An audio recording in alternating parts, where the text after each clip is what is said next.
है रे? लड्डी, झांसी महल से तेरे लिए निमंत्रण आया है। काई को? युवराज बहुत गुमसुम हो गए, न हंस रहे हैं न बोल रहे हैं। कहते हैं उनकी आवाज चली गई है। तुझे उन्हें पहले की तरह हंसाना है, बुलवाना है।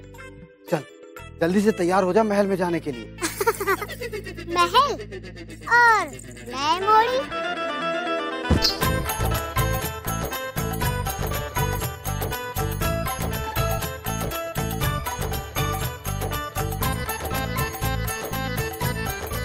महल जाना है? कई को? महल जाना है? कई को? महल जाना है? कई को?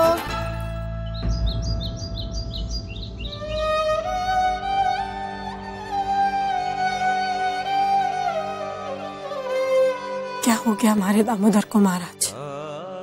इससे पहले भी वो कई बार अस्वस्थ हुआ है, परंतु ऐसी हालत कभी नहीं हुई उसकी। अपनी धरती माँ की रक्षा में इतना व्यस्त हो गए कि अपने निजी जीवन के बारे में कभी सोचा ही नहीं। राजकाज के कार्यों ने इस प्रकार उलझा कर रखा कि चाहकर भी हम उसके पास नहीं रह सके।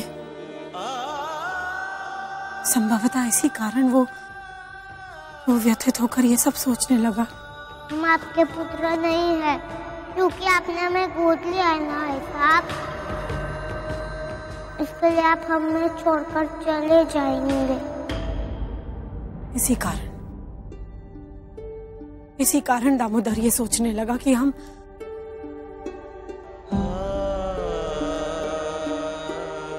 उससे दूर हुए जा रहे हैं। केकई की तरफ हमें भी वनवास भेज देंगी। लाभ ना कीजिए माता श्री, आपका पुत्र दामोदर आपके हृदय में है। हमें विदा कीजिए। झांसी छोड़ने के लिए नहीं, अयोध्या छोड़ने का समय आ गया है। आप हमें इतना बड़ा दायित्व सौंप कर गए और हम तो आपको दिए हुए वचन को निभा भी नहीं पाए। धर्म और कर्म एक साथ निभाते गए। क्या फिर भी हमसे कोई इतनी बड़ी भूल हो गई कि दामोदर को हमारी ममता में कमी दिखाई देने लगी महाराज? अन्यथा उसकी ये हालत कभी नहीं होती।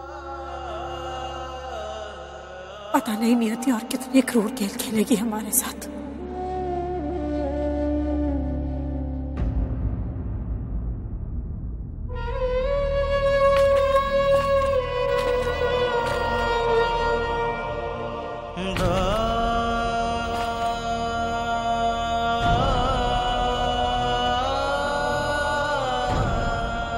नहीं,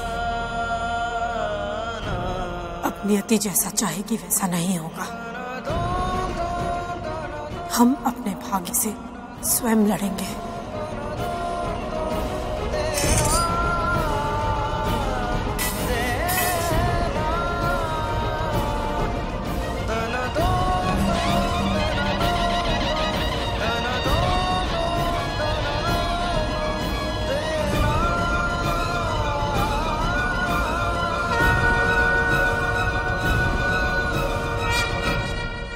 लक्ष्मीबाई सौगंध खाती है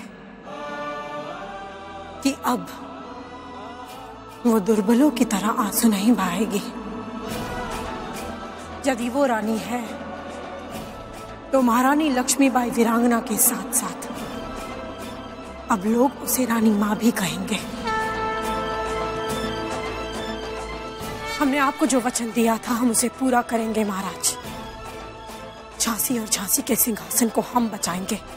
झांसी के सिंहासन पर झांसी का उत्तराधिकारी दामोदर नरेश वर्षों तक राज करेगा।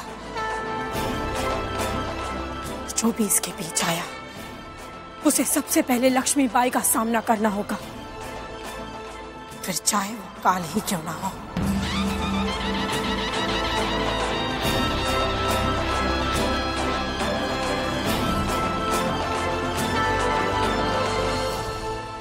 सुनो सुनो सुनो, झांसी वासियों सुनो, जो भी हमारे युवराज को हंसा देगा या उनकी आवाज वापस लाएगा उसे 1000 स्वर्ण मुद्राएं देकर पुरस्कृत किया जाएगा।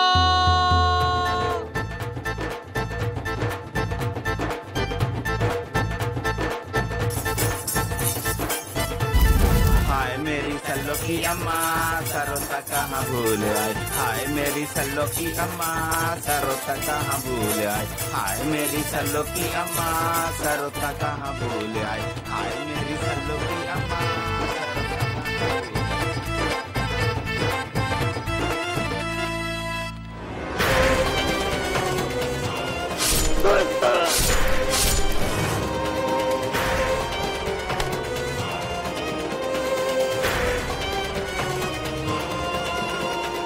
योर एक्सीलेंसी, बहुत हो गया। मैं आपको चारों तरफ से घेर कर खत्म करने का प्लान बना रहा हूं। अब आपका बचना इम्पॉसिबल है। इस बार आप और आपका लोग फिनिश हो जाएंगे। वर्शिप करते हैं ना लोग आपका। अब ऐसा कोल्ड ब्लडेड गेम प्ले करूंगा मैं कि लोग आपके नाम से नफरत करने लगेंगे।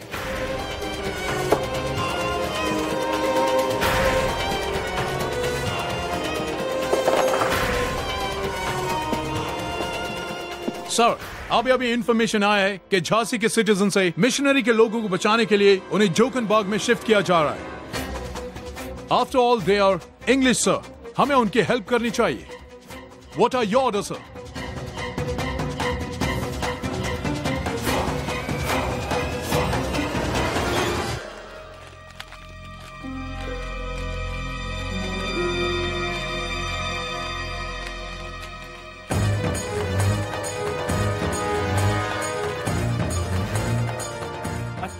तो ये हमें युवराज के बहाने बहलाकर दुश्मनों को यहाँ से ले जाया जा रहा है। हमें इस फिरंगी को छोड़ने की भूल नहीं करनी चाहिए, हमें इन्हें मार डालना चाहिए। ओह गॉड, सेव अस। चलो मारेंगे। कोई आगे नहीं बढ़ेगा क्योंकि हमारी महारानी साहिबा का सारा ध्यान युवराज के स्वास्थ्य पर केंद्रित है। हम उनके आदेश के हिसाब से ही जोकनबाग ले जा रहे हैं। हमारे युवराज के स्वस्थ होते ही हमारी महारानी साहिबा निर्णय लेंगे कि इन्हें झांसी में रहना है या नहीं। इन फिरंगियों की वजह से ही हमारे युवराज की ये दशा है। छोड़ेंगे नहीं हम इन्हें। हाँ, नहीं छोड़ेंगे। चलो चलो। खबरदार, अगर हमारी मलिका साहिबा का हुक्म ना मानने की कोशिश की तो उसकी सजा सिर्फ मौत है। मल्लिका मोहतरमा ने ऐसा कोई हुक्म दिया ही नहीं जिसकी तामील करने के लिए तुम इतने आमादा हो। साफ साफ क्यों नहीं कहते कि तुम इन फिरंगियों की मदद करना चाहते हो? कौन बदतमीज है? सामने आकर बात करो।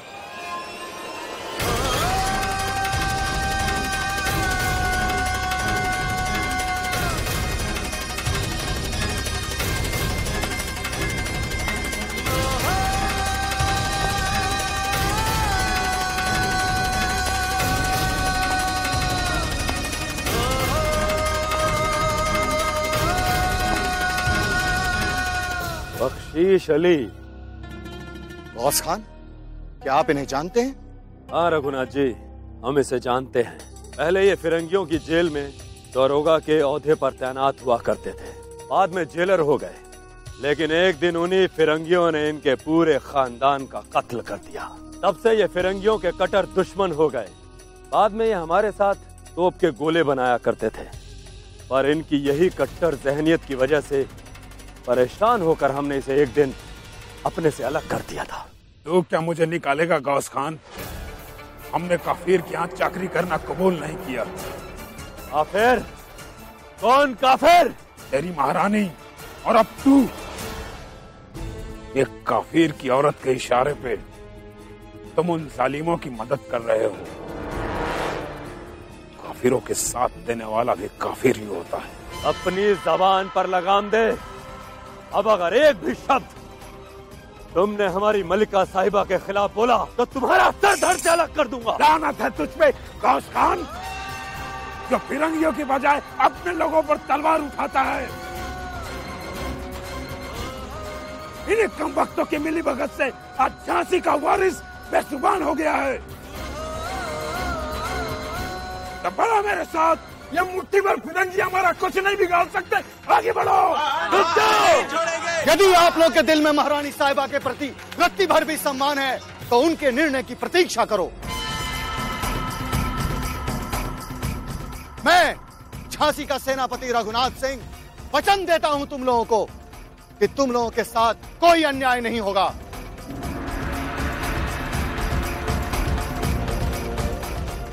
देख लिया बख्शीश अली, हमारी फरिश्ते जैसी मलिका साहिबा का नाम सुनते ही सबके सर झुक गए, पैर वहीं रुक गए। अगर अब भी तुम उनके खिलाफ जाना चाहते हो तो तुम जैसे काफिरों के लिए खान की तलवार हमेशा तैयार रहती है।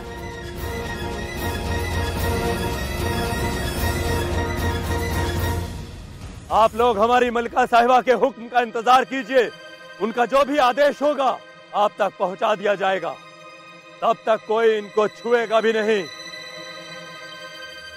सैनिकों,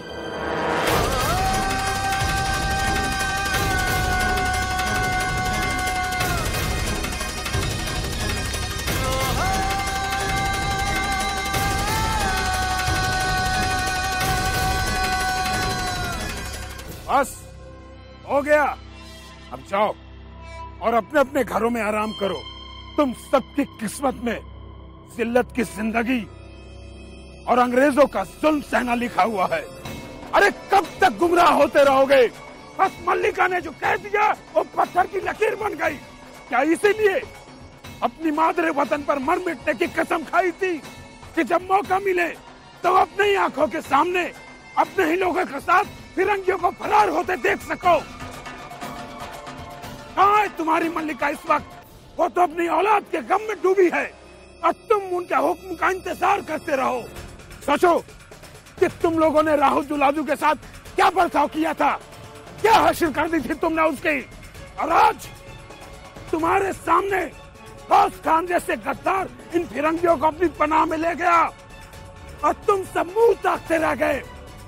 हमारे शहजादे की ऐसी हालत जिनकी वजह से हुई है, तुम्हारी मल्लिका उन्हीं को छोड़े दे रही है और ऐसी भयानक गलती में तुम सब उनका साथ दे रहे हो। आठ हटासू बैठ के यहीं पे रोना। ये सही कह रहा है। हमें अभी फैसला लेना है। फैसला लेना नहीं है, हमने फैसला ले लिया है। अगर अंग्रेजों के कत्ल में ही हमारी और झांसी की भलाई है, क्योंकि हमारी रानी साहिबा इस समय पुत्र प्रेम में भ्रमित है और हमें अंग्रेजों से कोई षड्यंत्र लेने से पहले इन्हें इनका खून कर देना चाहिए, हमें इन्हें मार देना चाहिए। परंतु हम महारानी साहब के आदेश के विरुद्ध नहीं जा सकते। तब चलो अपनी मल्लिका को साफ साफ बता दो कि तुम इन फिरंगियों की मौत चाहते हो। हाँ, ये विचार अच्छा है। चलो महल, चलो चलिए।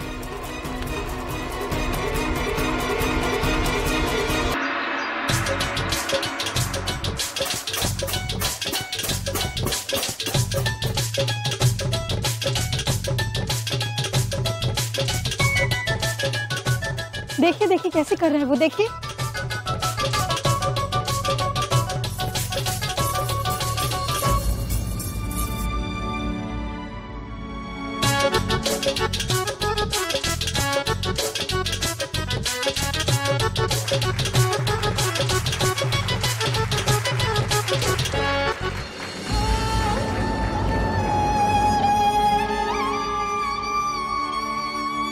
धैर्य रखो मनु, वो जो चाहता है करने दो उसे।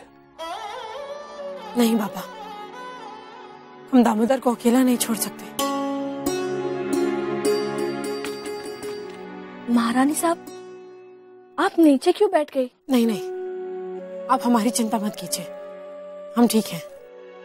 आप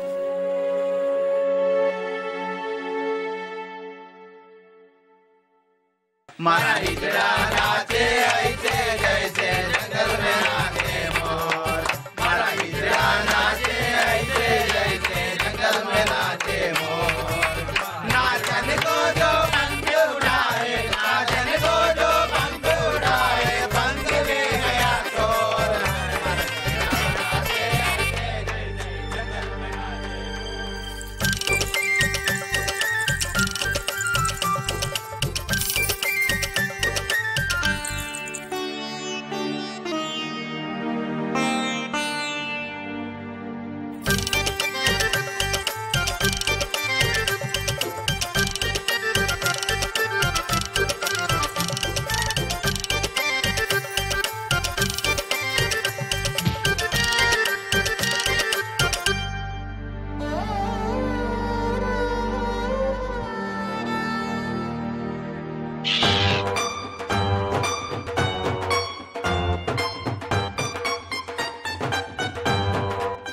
देखिए दामोदर, वो बंदर भालू को कैसे मार रहा है।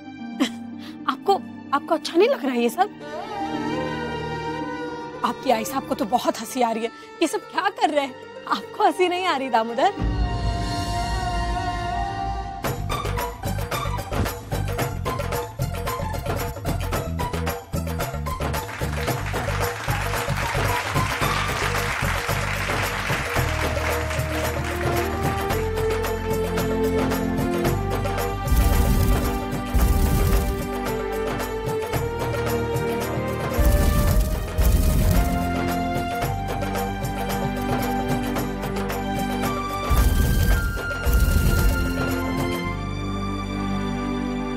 सब कुछ आपके लिए कर रहे हैं हम। आप कुछ तो बोलिए बेटा, कुछ तो बोलिए अपने आई साहब से। आप यूं चुप।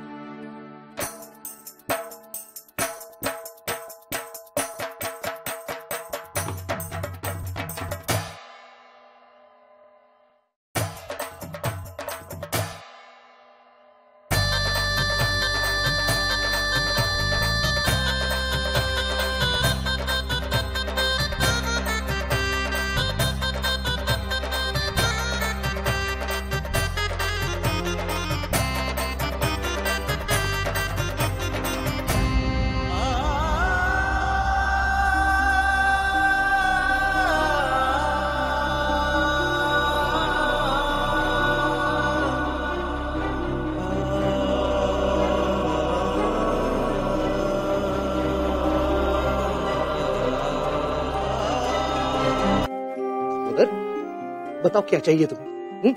क्या चाहिए तुम्हें?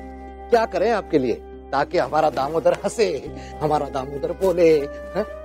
बता मेरे बच्चे, बता, क्यों नहीं बोल रहा तू?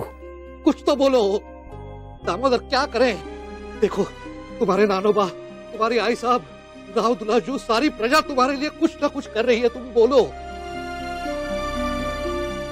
बताओ बेटे, बताओ, बोलो बोलो, कुछ तो बोलो बेटे, क्या करें हम?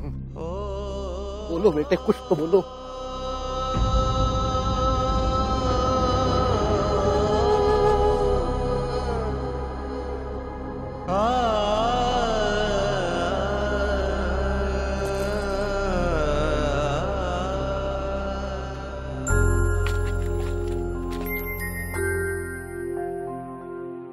धैर्य रखिए बाबा, धैर्य रखिए। यदि आप टूट जाएंगे तो हमारा क्या होगा? आप ही कहते हैं ना, दामोदर ठीक हो जाएगा, वो स्वस्थ हो जाएगा बाबा। हमें विश्वास है कि कोई ना कोई तो ऐसा होगा जो उसे बोलने और हंसने पर विवश कर देगा। Of course, Your Excellency.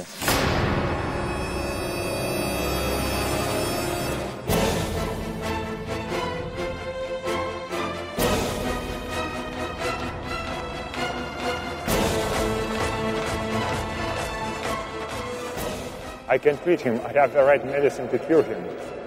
हमारे वंश में बहुत लोगों ने अपने प्राण त्याग दिए, परंतु अंग्रेजी औषधि का उपयोग कभी नहीं किया। वे अंग्रेजी औषधि ही चाहिए।